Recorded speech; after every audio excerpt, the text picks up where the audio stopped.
Hello, my name is William, and I'll be exploring the financial questions arising from our current circumstance. With the help of the Faculty of Theology and Philosophy at Australian Catholic University, I hope to highlight some of the concerns and worries emerging from our time.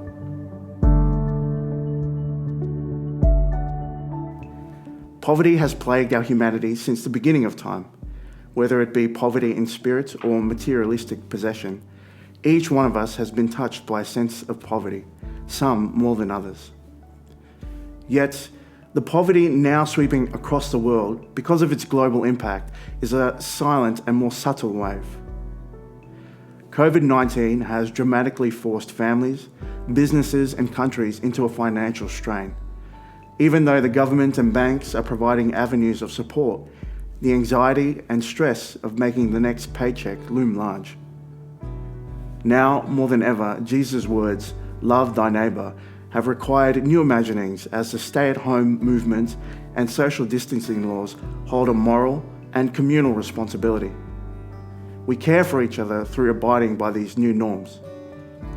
I'm often left wondering, how could I make a difference in these times? What will our world look like after COVID-19? How can we learn from this experience, particularly in terms of our current and future economic status?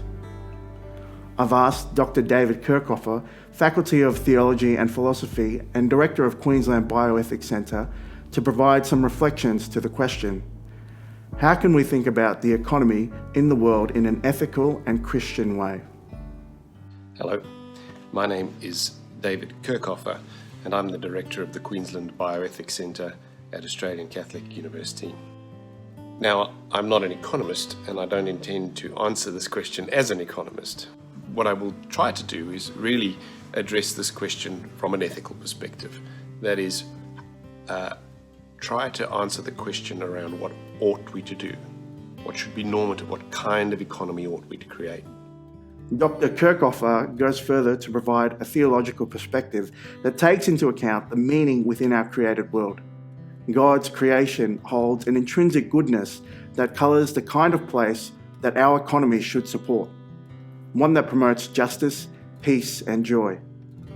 He then goes on to highlight 3 different economies modelled to benefit the person as an end and not as a liability, a morally good economy. Dr Kirchhoffer then turns his attention to our current climate. The COVID-19 pandemic has, of course, pushed many people into social isolation. And in that social distancing, we've turned to technology like this to be able to communicate. Many people have worked from home and discovered that, in fact, that's not such a bad idea. Working from home has a number of advantages. Many people have become more productive. They've actually even been in more contact with people by virtue of the technology that's available than they might have otherwise been, because the circle of people that they come into contact with is, in a way, ironically, bigger, not smaller, by virtue of what the technology can do. They've become more productive because there are fewer distractions, and they've cut out the 2-hour-a-day commute to work, which means they have more time to spend with their families.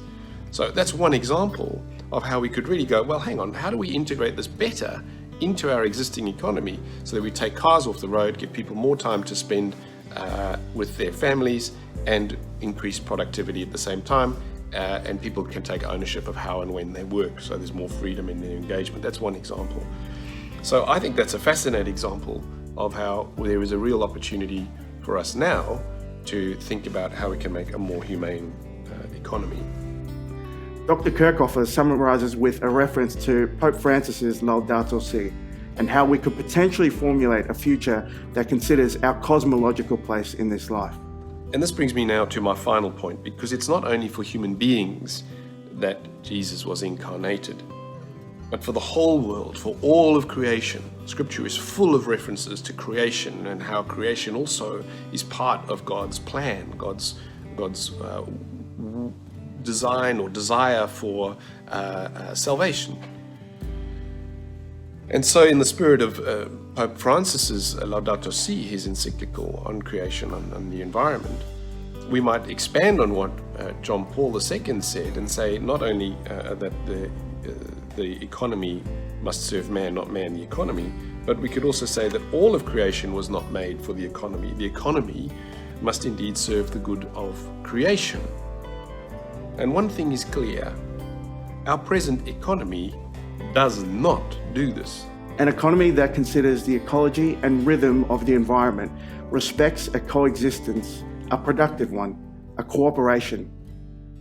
Dr. Kirchhoffer finishes with, So in the post-COVID economy, there is a real opportunity to make a positive impact on the non-human natural environment, and it starts with our economy and how we engage in that economy.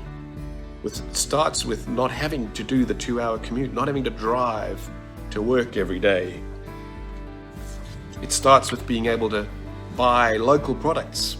During COVID, we haven't been able to access all the foreign products that we might have otherwise accessed. Buying local products reduces emissions, etc., or has an impact on them anyway. In short, it gives us an opportunity to recalibrate the economy by living simply, so that we have more time to live a fully human life by achieving fully meaningful things, by focusing on the things that really matter. I think what strikes me most is this interconnectedness with creation. Sometimes our human institutions are constantly looking for more, when in actual fact, less, in this case, has proven to be more. No matter what the outcome of COVID, I hope that we can work towards an ethical economy, one that consistently recognises the dignity and worth of each individual. What might seem like a lofty and abstract idea becomes an extremely personal and intimate one as we experience both the positives and negatives of COVID-19. Ultimately, this time we've been given to recalibrate and acknowledge what matters should work in our favour to design an economy that encourages the flourishing of human life. Thank you very much for your insights, Dr. Kirchhoffer. We really appreciate what you've said.